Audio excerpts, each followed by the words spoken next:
and welcome to another episode of the TFTuesday Podcast. My name is Sil. Today is actually going to be the last interlude for a little while. We are going to take a bit of a break over the course of December so that we can bring you some very nice and exciting Season 3 episodes starting in January. But let's not start on too dour of a note. This week, I'm excited to not only give you a bit of a debrief on how MFF was for the live recording of the TFTuesday podcast, but also go through some audience comments and questions that we've gotten throughout the past little while we haven't been taking questions directly during our interludes. Now, before I go on, just a brief reminder, if you are interested in supporting us, you can always join our Patreon, that is TFTuesday Pod on patreon.com. And of course, we keep all of our wonderful websites updated through Twitter as it stands right now and potentially future other ones if needed. So if you are interested, you can always feel free to support us over there. And of course, leave a comment or question because as you'll see today, we do like to get through them. All right, now back to MFF Live. So I was lucky enough to host a live recording of an episode on this past Friday. I had Toledo on as my special guest, and we had a really good turnout, actually. We had, I think, somewhere close to around 50 or 60 people in the room for the recording.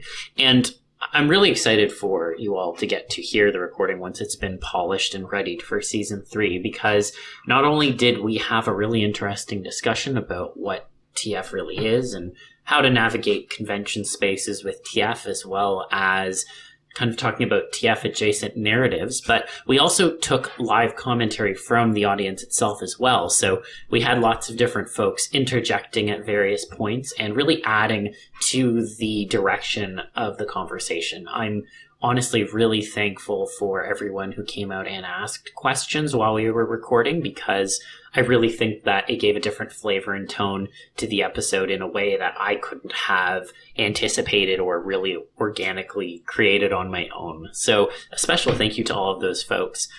Now, I will admit, I'm not 100% sure how the audio is going to turn out, so please do keep that in mind once we do post it. We were working with a mic setup for the room as well as the mics that we obviously used for recording, but I think what we have is still going to be pretty good, and I'm really looking forward to all of the feedback that folks have.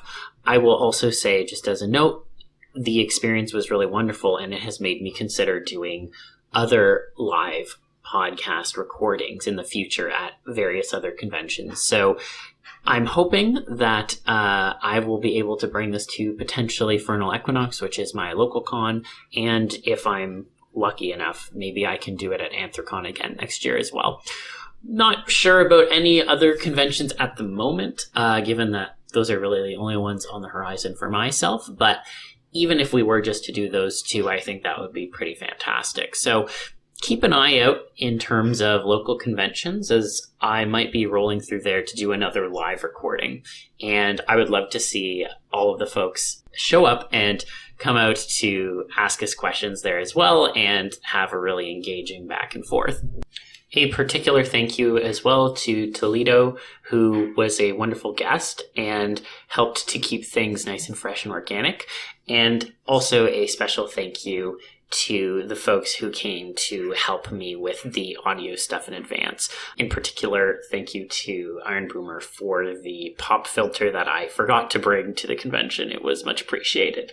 Now, debrief aside, I would like to take this last interlude before we break for the holiday season to kind of go through a grab bag of audience questions. And I know that usually this is a endeavor that I do with other guests. However, it is Monday evening on the 5th after MFF, and to be frank, I did not have time to corral someone else in. So today you're just stuck with my dulcet tones, and I hope that they are sufficient enough to shed light on all of these interesting questions that we have honestly been meaning to get to. So let's start with the first one. So we have a question from Chozo FS, and Chozo FS asks, I've been thinking a lot recently about how TF can be incorporated into games, as I am a game designer, and I've been drawing from past examples of it being used in games to further my sort of informal research. What's the most interesting way you've seen TF used as a mechanic in a video game? Now, I think we've touched on this in a few different ways, and there is one answer that jumps to mind that I do think's been mentioned before, which is Shantae and that series. I will confess that I'm not as familiar with those games, but I do know about all of the transformations that she undergoes. So to give a slightly different answer, I think I would actually pick the game Prey, which was made by Arcane Studios. And this was back in, I think, 2017 that this game came out. Essentially, in the game, one of the things that you could do as an ability is transform yourself into like random objects. So you could turn yourself into like a cup, for example.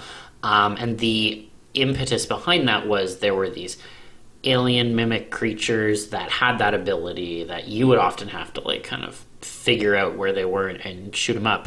But as the game went on, you basically got access to that ability if you put in points and all that stuff to actually like enhance the skill. But what I really liked about that game was, in terms of how that was used, a lot of the game was built around, stealth to some degree, because, this was Arcane Studios, but also it allowed you to, in kind of a subtle way, explore what it would be like to be an inanimate object in, a various setting, and how you might be treated by, albeit alien enemies in this case, but nonetheless how you'd be kind of viewed by others. And I always thought that was a really interesting concept, and you don't really get to see that in a lot of video games, in my opinion. So I don't know if it's like radically innovative, but I do think that it was a really interesting mechanic that they put in that had a unique twist on it. So if I had to pick one, I would pick Prey. And of course, honorable mentions to every single game or game series that allows you to have the shape-shifting ability. Y'all are real ones. So the next audience question I have is from I Cannot Do Any Tricks Sadly. And the question is it generally easier to spread character TF moods within the TF community, or is it better to go to people outside TF spaces who are already familiar with and like those characters and infect them with the TF bug there?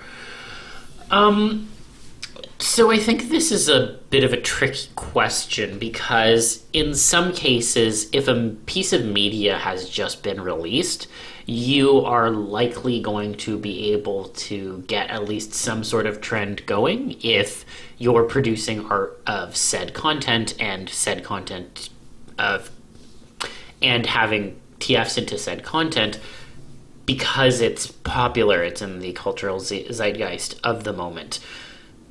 If you're looking to try and bring back like past characters and try to get people into TFing into them from there, it's a lot more dicey, because on the one hand, there are always going to be specific nostalgic properties that you can probably mine TFs from. And if there was suddenly, for example, an explosion of Ratchet character TF, that would probably catch on to some degree, because lots of people played those games in the past and have nostalgic feelings, and also TF is in the game. But the less familiar a property is as you go out, the less likely I think it is that you will get TF to kind of like spread along based on you just trying to push a specific character TF or anything like that. Now, in those cases, I guess you could argue that it would be easier to enable people to get into that sort of character TF with the people who are already like big fans of those characters. But the one thing I guess I would just caution there is, if you're talking with people who aren't really into transformation and just really like the character, that absolutely does not mean that said person would be interested in turning into them either. So I don't know how successful that either of these approaches would be if you're talking about a property that doesn't have a large cultural footprint, be it in the collective conscience or a collective consciousness of folks online or just in general. But I mean, you know, Godspeed if you're trying to make some sort of TF catch on that's from some property from like the 80s or something and doesn't have like a subreddit on it. I mean, if you can somehow make that work, I think that we should commission a study and really understand what the fuck it was that you did to make that happen. So, best of luck. The next question I have is from Max Velocity, and I do want to give a shout out to Max for always leaving kind comments on our episodes. I do appreciate that. So the question that Max has is, do you think the age of streaming has changed the way that TF media is presented? For example, the show The Imperfects on Netflix. So this is an interesting one. I do think that streaming has changed the way TF media is presented, but perhaps not in the way you're thinking. With the advent of streaming, there's been an explosion in content in general of all sorts. And I think that because there's just always more content at all times, we're more primed to say, oh, there's a TF in this, or there's TF in that, and wow, there's so much TF going on right now. I mean, yes, there is a lot more transformation stuff now, but the reason for that is less so maybe more of a focus on it and more so around the volume of content, at least from a streaming perspective. Obviously, there has been also increases in transformation media in more like quote-unquote legacy media, like, you know, the increase of TF in Pixar, for example. Like, just look at Turning Red and Luca. But, you know, when it comes to these kind of streaming services and how TF media is often incorporated in them, I think broadly speaking, the actual method of presentation is mostly the same. Like, you don't really get, for example, in like streaming media, a lot of particularly drawn out or detailed transformations, because a lot of these streaming media pieces have a bit of a shoestring budget and they're not necessarily going to dedicate it to special effects for a transformation. But that, again, all that being said, I do think there has been a lot more of it recently, again, because of the volume thing. And so if we as transformation fans are simply just looking for more of the content to exist, streaming has definitely been a net positive in terms of that front. If we're looking for transformation to be in depth and to mean something for the story and all of that stuff, I mean, I think that's a lot more of a mixed bag as it stands right now. There's definitely transformation stuff that's come out recently that has an impact on the story and has a deep meaning to the characters and such, but I don't know if streaming has really presented that in a different way, at least on that front. So something to consider, but yeah. Now the next question I have is actually as a comment from someone named The Guest. So The Guest says, I think the reason consent isn't portrayed as much in TF content is because of the reasons people like TF. A lot of people into transformation like shock factor. It's harder to get that shock factor when someone consents.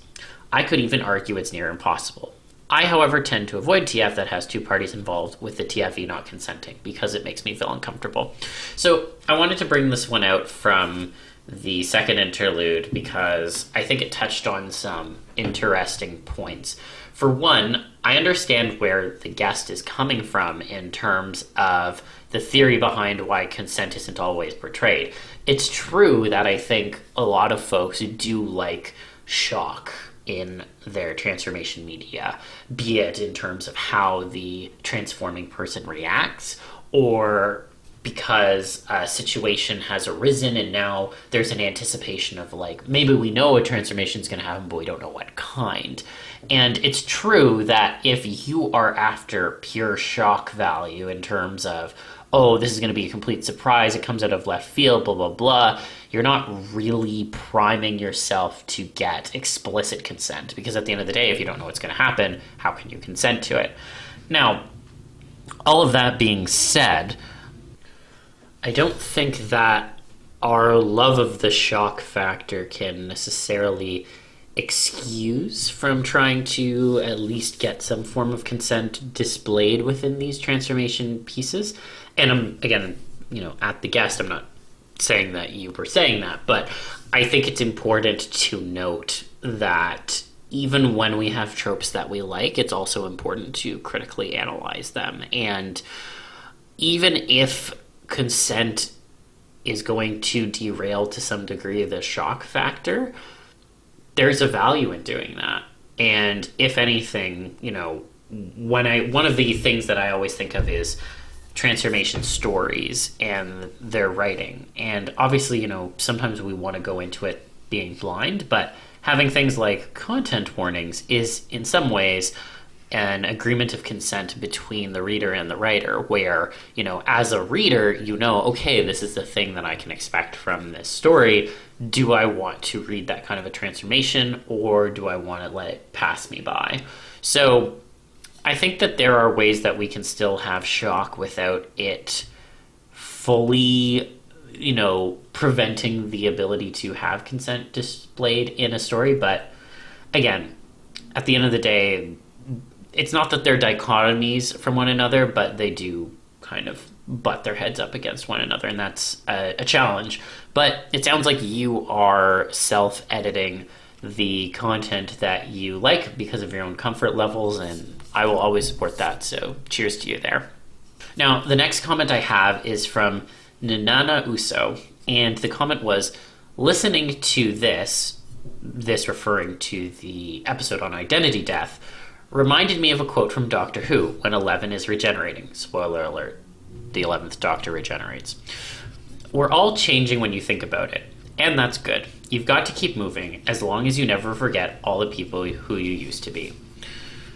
Now, I wanted to pull this comment out because obviously I found it interesting, and as someone who does enjoy Doctor Who, I was like, oh, mood.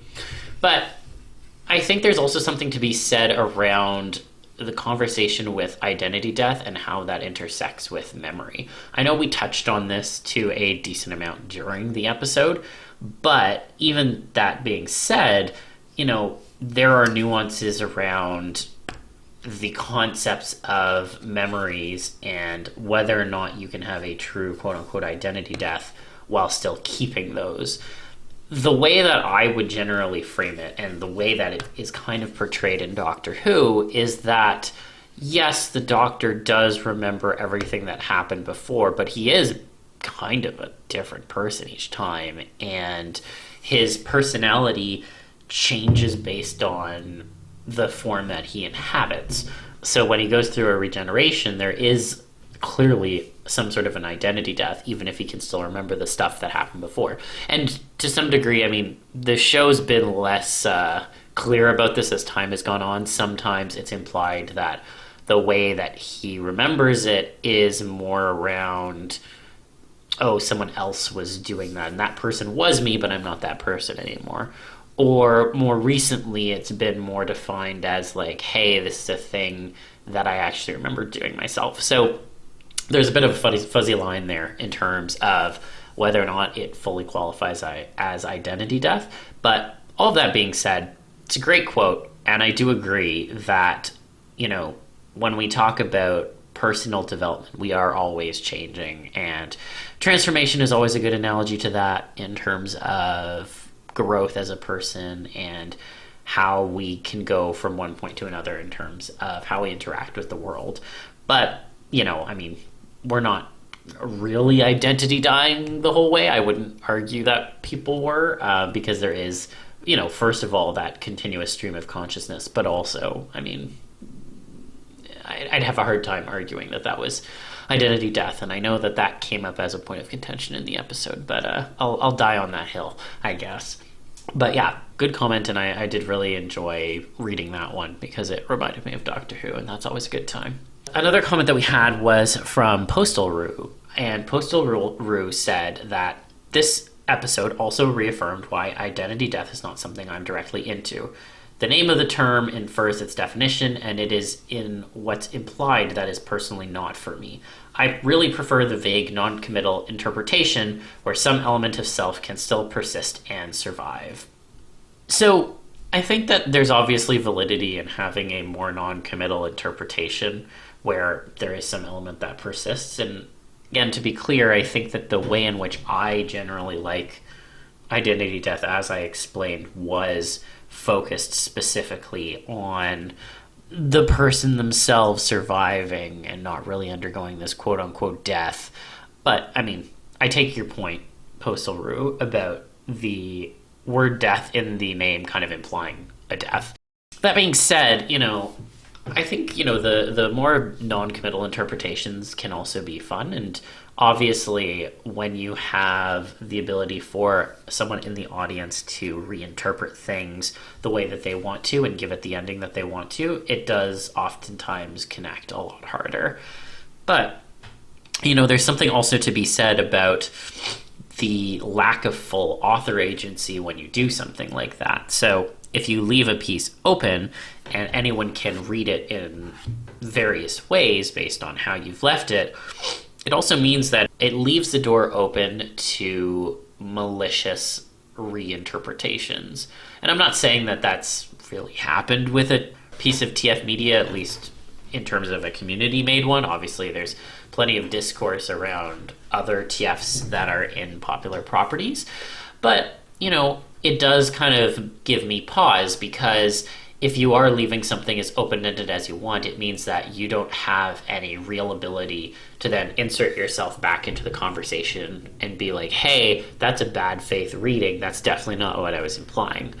Because, of course you can still do that, but if you've left it so open-ended, that doesn't necessarily believe that you're going to have audience buy-in in believing that. So I think that's something to consider, to be completely honest.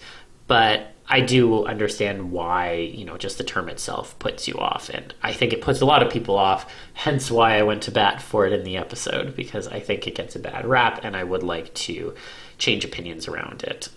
But still, I really appreciated you saying that. And I hope that as you move on, I hope that you continue to keep an open mind on that topic as well.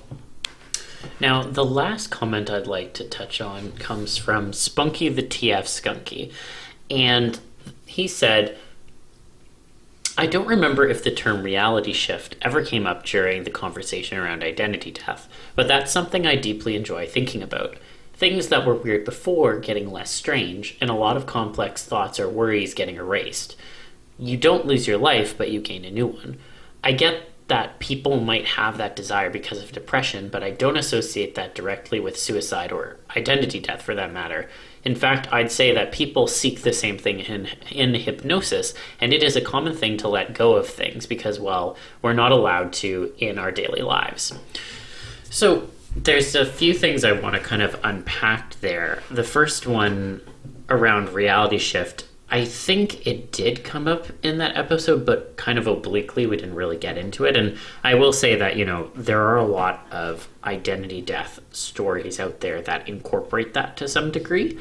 And I personally do enjoy them because there is something kind of, like you said, Spunky, there's something calming about this idea that, this new life that you have, it was always like that, or at least you feel like it always was like that. And now the world has kind of matched that internal feeling. That being said, I know that you had mentioned that there's a similar draw with hypnosis, but I'm going to actually push back on that. I don't actually think they're the same. And the reason why I say that is because with hypnosis, yes, you can achieve some similar levels if you get really deep into it. It is possible for people to forget about certain things or to have shifts in displayed personalities to some degree. But at the end of the day, the mind is a tricky thing, and I don't think that we can just say with 100% certainty that, that kind of conclusion is possible with hypnosis. And you know what? I am happy for someone to push back on me with that, because I will admit it has been a while since I have been an active part of that community. So, come at me with your hot takes on that front. But I think the other thing I wanted to touch on was that people might have this desire because of depression. At least that's what you said. And, yes, I definitely think that's true for some people.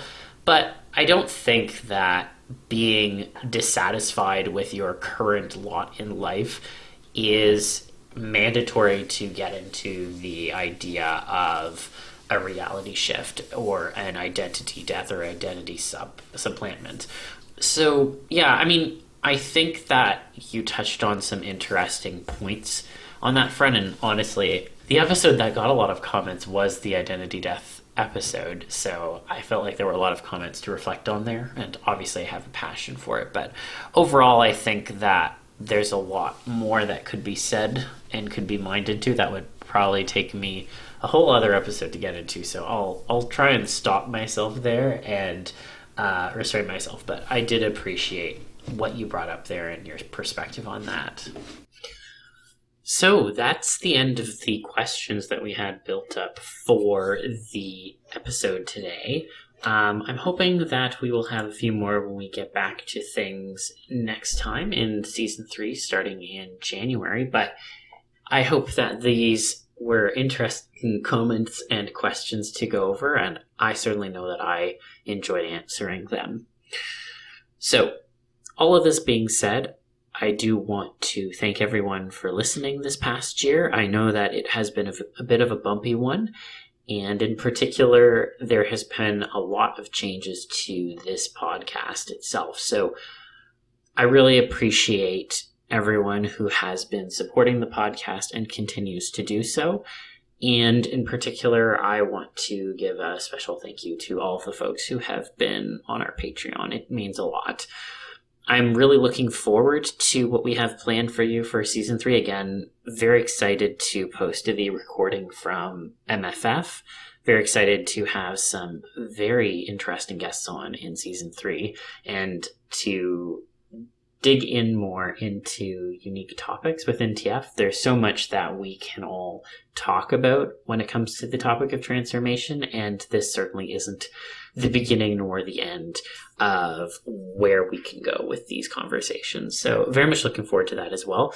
And let us know if you have any thoughts on things we should do moving forwards. This is kind of the time for me to reflect on how the show has been running so far, and that also means that I'm very open to suggestions. So if there are any things that you would like to see changed about the podcast or things you just want to really reiterate you like, please do let me know. I really do want to hear from you.